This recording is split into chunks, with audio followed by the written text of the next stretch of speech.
So you literally just found out you're one of the luckiest human beings alive. I know some of us will be like, no, I'm not lucky, I'm blessed. Good for you, because you just won the DV lottery.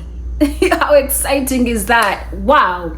So you need to know what it is that you're going to do right after you've checked and you just found out, oh, so and so and so, you've been randomly selected. I don't know the other words that follow, but those are the those are some of the first words that you'll actually read when that screen or that page comes up. And congratulations. So for those of you who do not know, the results come back next week. And I'm excited and anxious and nervous at the same time, because oh my God. Now, by the time I applied, or by the time my mom applied for me, it wasn't, should I say it wasn't as common as it is now? But these days, it's literally everywhere, and people are excited, and people are, you know, praying and hoping and everything. And I really hope things work out for you, because you deserve it, okay? I really, really hope things work out for you. So, in today's video, I'm going to be sharing with you what it is that you are going to do, or what it is that happens after you have been selected, okay? Or after you have won the DV lottery. If you're seeing my face for the very first time, my name is Rachel Agasha. I'm an immigrant from Uganda. I moved to the US in August 2022, and I've lived here for 2 years. I'll be making 3 in August, and I won the DV lottery. So that's most of what we talk about on the channel. I share my experience. I share my experience living in the USA as an immigrant from Uganda. I also bring some other people on the channel to share their experiences, and with hope that if you're an immigrant in this country and you're looking for a place you can, you know, for a place or someone that you can relate with, for some solutions to some of the challenges. If you have questions, please be sure to ask. I normally provide my email address and ask people to reach out if they have questions that they need to, you know, you need answers personally. I will respond. I respond to every comment. I respond to every email. I try, okay? I really, really try. And if you're looking for some encouragement, you're looking for some inspiration, I don't think I'm in a place to inspire, but I hope I help you one way or another, and I hope I give you a reason to subscribe to the channel and to come back to watch the other videos. Now, once you have read, or once you have found out that you've actually been selected, good for you. What are you going to do? Now, when you were applying, okay, they gave you a confirmation number, which you clearly used to check for your results. Okay, so if you're watching this today or the next day, and next week you probably applied, I really hope you kept your confirmation number, because you're going to need your confirmation number for you to be able to check if you were selected or not. Now, when you put in or feed into the computer and everything, and you've been selected, it comes with instructions and of course a notification letter. I think that's, I don't know if that's what they call it, but of course the page that shows that you've been selected. Now, in there is a case number. You're going to need your case number, because it's like literally a whole other password, because at some point you won't need the confirmation number. You'll only be using the case number to access any other kind of information that you're going to get. Now, speaking from experience, I lost my confirmation number, okay? Because when I found out that the case number was the most important part of it all, I remember writing down my case number somewhere in a notebook, and I did not write down my confirmation number. Now, for you to be able to get to a point where you need the case number, you're going to need to have a confirmation number. So if you can write them down both, or take a screenshot and keep it or share it with a trusted friend, please do that, because you're going to need this information, and you don't want to be like me, because let me tell you, it stressed me. It stressed the life out of me. I was trying to log in again and trying to understand, oh my God, what do I do? And of course, they'll tell you you can email KCC to get your confirmation number. I promise you they won't get back to you, okay? So another way, now how was I able to retrieve my confirmation number? Because I was trying, I was asking my friends, did I send you a number? When I knew so well I did not, you know? And I was trying to figure out, what do I do? Then I went back, because when you sign in before, when you put in your confirmation number the first time and the second time and the third time, for some reason when you go back to login, it will give you prompts. Okay, so that is how I was able to retrieve my confirmation number. In case you didn't know, please, that is another option. But now there might be a situation where you've only entered it like once, so please write it down so that you constantly are able to refer to it. So after that, you're going to need to keep checking the visa bulletin. So as time goes on, they keep updating which case number is current. Now people these days know this information. Okay, I did not. I promise you I did not. As a matter of fact, when I was selected, I was thinking, oh my goodness, I am still in my third year of law school. I can't leave the degree hanging. Okay, so for some reason I was just praying, dear Lord, dear Lord, dear Lord, this needs to end by the time I'm done with my degree, because I didn't want to leave it hanging. Okay, now I know very many people are not in my same position. So if you're selected and you want to keep tabs on things, I personally didn't do anything. I promise you. I found out and I was like, oh my god, oh my god, oh my god. It was mostly my mom who was doing most of the hard work. So you want to check the visa bulletin, because they update this, I think, on a monthly basis to show which case number is current. You can keep checking and checking and checking to see how far you've gone until your case number is current. Personally, I didn't want to go through that because I had very many other things to deal with. Another thing that you're going to want to do, I normally tell people, your strongest suit is reading those instructions. My mom and I read every instruction to the T, because again, in my time, I didn't know people who won the DV lottery. I didn't know who to go to. I didn't know who to ask. So it was me and my mom and the English that we studied in school.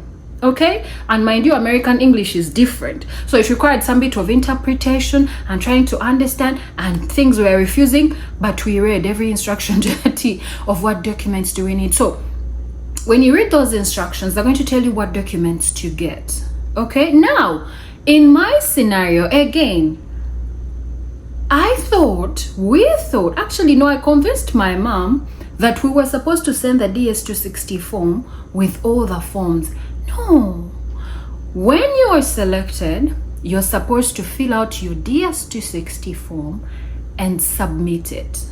Now the DS260 form is a long, huge list of things, because they're asking you for your education background, your biological, your history, basically everything about you. And I can't emphasize this enough. Everything that you're going to say in your DS260 is practically your interview, if I should summarize.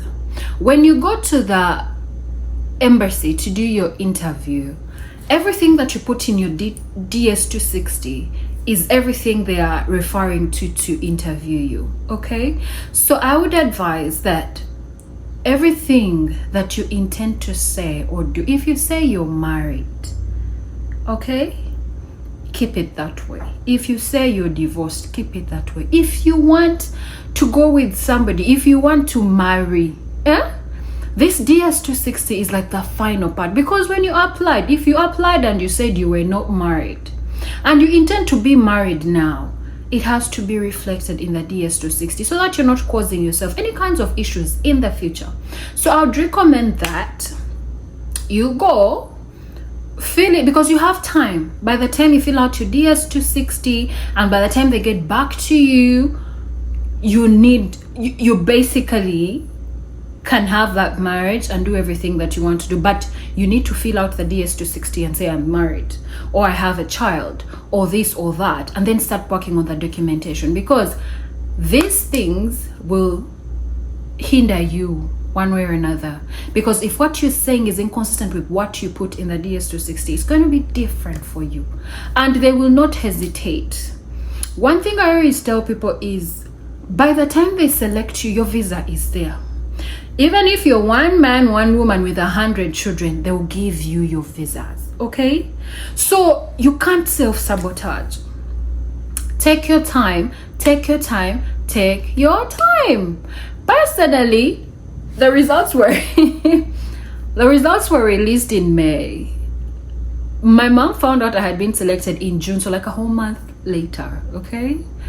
And then in my head, because I had convinced my mom, we're supposed to first collect all the documentation and then fill out the DS260 form and then send the documents along with the DS260 form.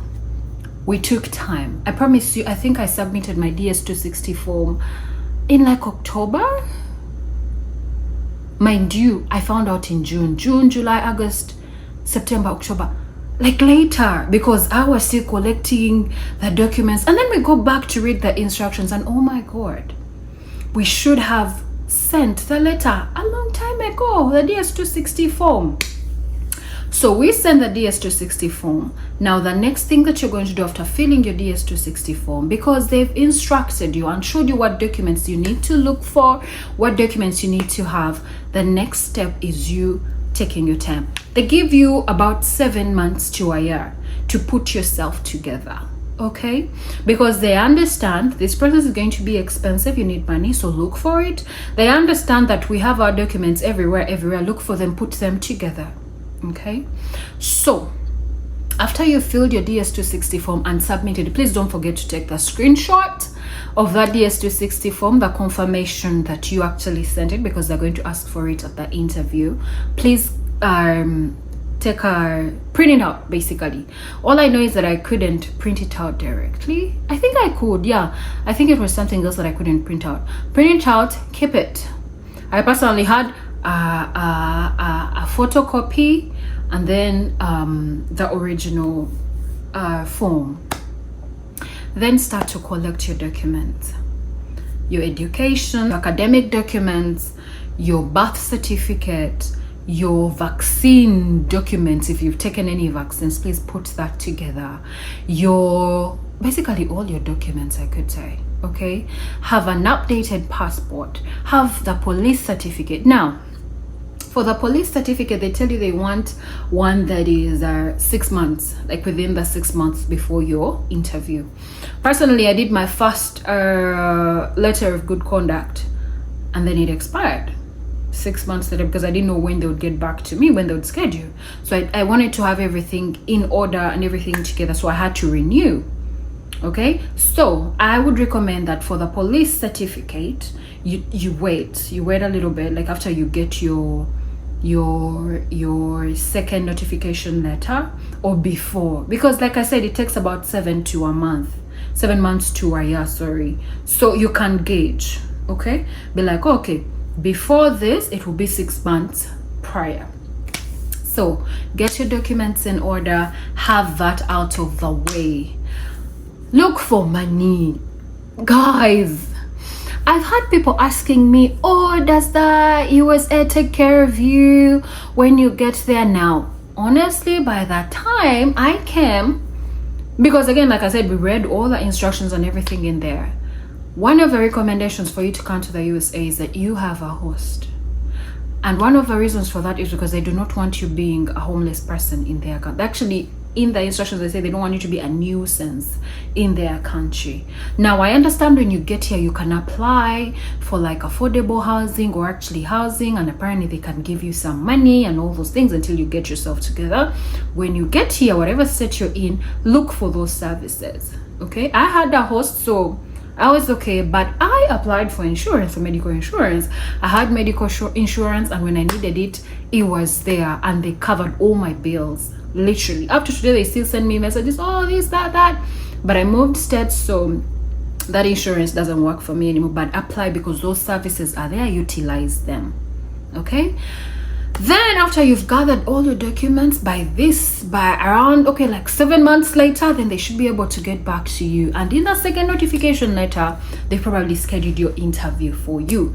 Now, I understand there is some bit of backlog lately, and I think it's entirely because of what is happening in the USA right now, I don't know, honestly. I don't know, I can't tell, but I know that by the time I won the DV lottery, there was backlog from the COVID years. Those were 2 years, because I was selected for the 2021 DV, so there was backlog from 2019 and 2020, and I promise you, after they dealt with us, they dealt with them as well. So it doesn't matter if you are still in your country and you haven't heard from the embassy or whatever. I promise you that eventually they will, because there's some things that will not change, honestly, in as much as things are a certain way, but I feel like that might not be an issue. Okay, so once they've sent you your second notification letter, in there they tell you, okay, I do not know how things are looking like right now, but I know that in the instructions they'll tell you which embassy to go to for your interview, and most probably the hospital where you should do your medical exam. I always advise that do take the vaccines from your country. So if you're in Uganda, I understand lately you can do your medical exam from Uganda, which is a good thing. Helps you spend less time in Nairobi if you don't have family there. So if you can get those vaccines prior to your medical exam, because once you go there with the certificates, then you won't be subjected to get those vaccines again, and it kind of reduces the costs. So get those vaccines if you can find them, because I assure you they're going to be cheaper. They're not going to be as expensive as they are in these particular hospitals where the embassy recommends. Now, for my case, I did my medical exam in Nairobi, and I had taken the initiative to get like as many vaccines as I could, and it was much easier, because also reduced, because there's a line. It also reduces on all that traffic and everything, and also reduces on the price. So then they'll also tell you which embassy to go to. I always say, please don't be late, because different embassies work differently. In the Nairobi embassy, because for me, my interview was on a Friday. It was on a Friday, and these guys just woke up to midday. I think these guys had scheduled like 10 people, because I looked at the sign-in sheet, and I promise you we were 10 people who did the interview that day. 10. I was like, okay. And by midday, because my appointment was at 7, I think they told me to get there at 7:15 a.m. By the time I got there, there was a whole line at the embassy, and I was the last person to be interviewed. And that was at midday. By midday, we were done, because they will tell you there and then your visa has been approved or not. And I hope it is approved. I hope your visa is approved. But it's easy. Like I said, like I've already said, my interview was less than 5 minutes. I got there and this guy was like, raise your right hand. I raised my right hand. Have you committed any crimes? No. Have you done this? No. They're basically yes, no answers. But that is for me. That was the case for me, because I didn't have family. I was by myself. So it might be different for you if you have a family. Okay. I would also like to say there are many people on here who give different advice about these things. I was actually talking to I want to say a friend, and they were telling me about their whole experience. Okay, so there's so many people on the internet who are talking about the DV lottery. I would advise that you find someone who you can relate with. Okay, because somebody might be talking about particular things, and then you will come here and you will listen to me saying different things. I want us to understand that our experiences are different, and for most of these things we're going to share from our experiences. I recently learned that your grades could actually matter in some countries, or if you failed particular subjects you might actually not qualify. Okay, and that was scary because I performed well. Okay. I didn't think that would be an issue, and somebody else will also say the same, but somebody else might actually be saying something different. Okay, so when you find that the information is different, I promise you, I feel like everyone on here is trying to help. Okay, so if you're married and you have a family And because I'll try, okay, I'll give you my experience from 2021, and there's somebody who's probably giving you their experience from like 2023, and their experience is a bit different. Just take what you can take from here, and if you find that that information is different and it helps you, pick on that as well. But I feel like everyone is trying to help, and but also you need to be careful, because there are people who, you know, are a certain way, so you should be able to save. Okay, there was someone that I was watching, and because I finally found someone online who was talking about the DV, and they helped me in regard to like documentation, in regard to, honestly, it was just about the documentation. And I think because those are the same, but then they said, oh, when you're coming to the USA, please buy clothes from your home country. I would never tell you that, okay? And then this person was like, oh, the clothes from your home country probably have better fabric or better material. I mean, unless it is the culture wear and everything, from my experience, all my clothes that I got from Uganda, I could never wear them outside of my house, because they're not it, honestly. Also, you can't pack your whole life in a suitcase, okay? Your shoes, leave those shoes back home. Please give them out. Carry a few pairs that would last you for the last, let me say, 1, 2, 3, 4, 5 months, maybe, depending on what time of the year you come into the country. Because let me tell you, your sweaters from Uganda will not keep you warm here.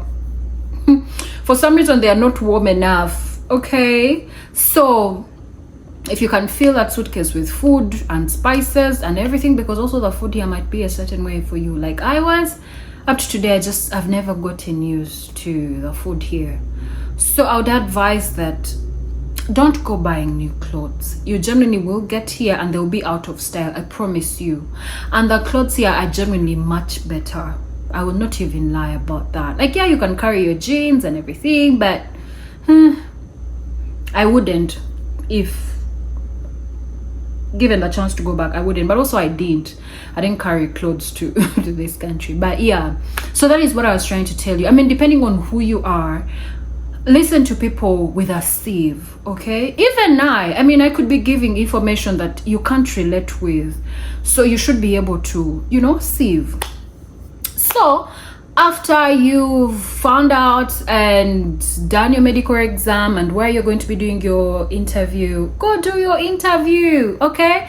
I promise you, you don't need to be scared, because now one of actually the scary parts is the medical exam. Because I always tell people, if you have any kinds of infections, it doesn't matter what kind of infection, I promise you they'll do that test and they'll tell you, oh, you know what, you need time to heal. Please don't put yourself in that place. If you're getting ready for your interview, it doesn't matter if it is just a UTI, and these are common things. They're going to tell you, oh, you know what, you need to heal. And the moment they tell you that, you're done, because they are moving on. I promise you they're not going to listen to you again. You have missed your opportunity. So take your time. I had to start taking antibiotics to just clear my system, okay? Because we're girls, one day you're in this public place and you're using a public toilet or whatever, or whichever way we get yeast infections. Please, a week prior to your medical exam, take those medications, clean your system, okay? For people who smoke, I won't go there, because they do an x-ray, and if they find that there's anything wrong with your lungs or anything that doesn't look at, they don't want to know. That would be it. I know people who didn't make it to the USA because the husband had issues with their lungs, okay? So try to take care of yourself, because the medical exam is actually an exam. It's like part of the entire package. They will not let you in this country if you're not okay. I've already said communicable diseases. So communicable diseases are diseases that spread from one person to another. Let us be guided. Infections can be spread from one person to another. So you want to clear those infections out. So take those antibiotics. If you have those other big infections, take care of them before you actually go, because I promise you they check for practically everything. Everything. And if they find that you're not okay, because when you get to the medical examination, for me, speaking out of my experience, they actually introduce you to a counselor, and they're like, oh, this is the counselor, he's going to take you through this and this and this, and the counselor will be telling you, oh, if we find that you have an infection, we're just going to give you time to heal and then you can come back. They will never get back to you. That would be it. So they do the medical exam and send the results to the embassy. So the embassy is now just waiting for you to do your interview. And like I say, they are for you. These guys actually want you to come to the USA. They're not trying to sabotage you. As a matter of fact, it's an American who actually conducts the interview. Okay, so if you're an African and you feel like, oh, Africans be a certain way, it's actually an American. Okay, so another tip or another bit of advice that I would want to share with you, because again, like I said, like I was telling that friend of mine, if you didn't experience it, you might not know it. So for now, the Ugandans, we do our interviews in Nairobi. So they'll tell you to either pay your visa fee in Kenyan shillings or dollars. When I got to the visa, like the teller where you're supposed to pay from, I used dollars. And let me tell you, I think a note that was manufactured in 2009. They said, was like, oh, sorry, we're not taking that. They refused to take my note made in 2009.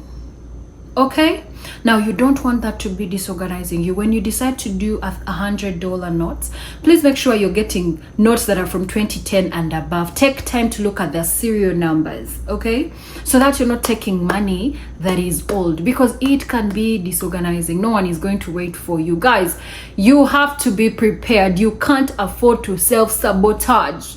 It's a one-time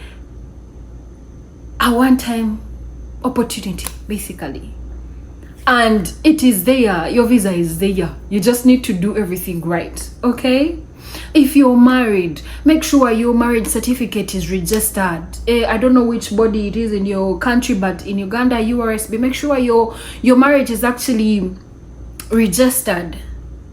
You don't want anything that puts you in a place of, oh, you see. At some point, they might actually be nice to you and be like, oh, you know what, fix this and then come back. Fix this and then come back. But you don't want that. You just want to have this done and out of the way, okay? So take your time. Do everything like you should so that nothing is disorganizing you eventually.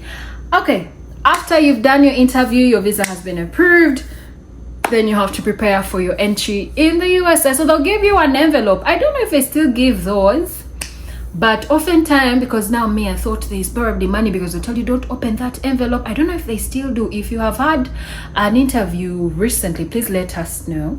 And then they'll tell you, please don't open it. You'll give it to the officer at the port of entry. Please don't open it.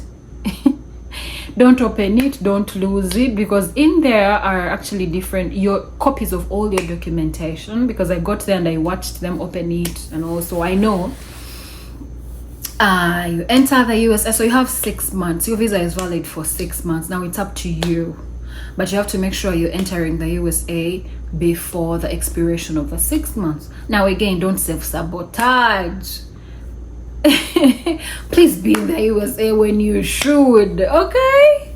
Yeah. And then of course, when you get here, you try to settle in, then of course your documentation will start to come in, and then your green card will come in, and then you can start living the American dream, right?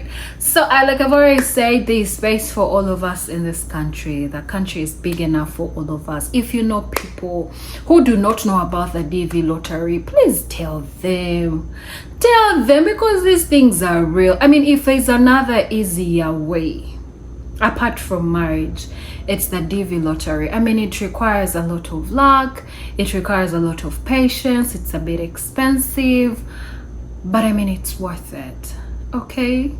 If it requires for you to take loans, take those loans, because I promise you, when you get here, you get a nice job, you're going to be able to pay off. Don't be afraid. Tell people, you know what, I'm going to the USA, and I promise you, the moment I get there, I'll send you your money.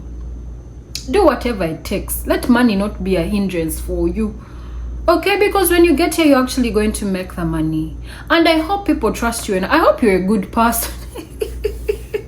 Because Because also if you have bad history, people will be like, no, thank you. Like they. But I hope you have people who are going to come through for you, people who are going to be nice to you, because you need it. Okay, so yeah, that's pretty much everything I wanted to share with you. And if you have any questions, please be sure to leave them in the comment section. If you have any opinions, also leave them in the comment section. If there's any video that you want me to make, please also leave that request in the comment section. And I hope I gave you a reason to subscribe. If this is your first time, I hope I gave you a reason to come back. Okay, so I'll see you in our next video. Take care and stay safe. Bye.